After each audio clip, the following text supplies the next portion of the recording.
pemeriksaan etik Ketua MK sekarang yang sedang bergulir itu gimana tanggapannya? Dan ini kan sudah banyak fakta-fakta yang ditemukan ya sama Majelis Kehormatan MK. Ya sepenuhnya kita serahkan pada Pak Jimli dan Mahkamah Kode Etik, Mahkamah Etik MK yang tentu mereka beliau itu orang yang kita percaya.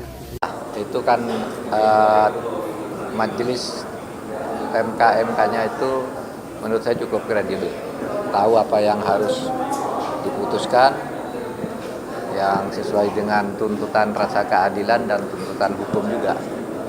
Gitu aja.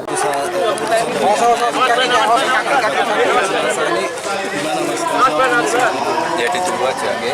Makasih. Mas ini nggak khawatir mempengaruhi pencalonan jenengan? Ya ditunggu aja keputusannya, oke? Makasih.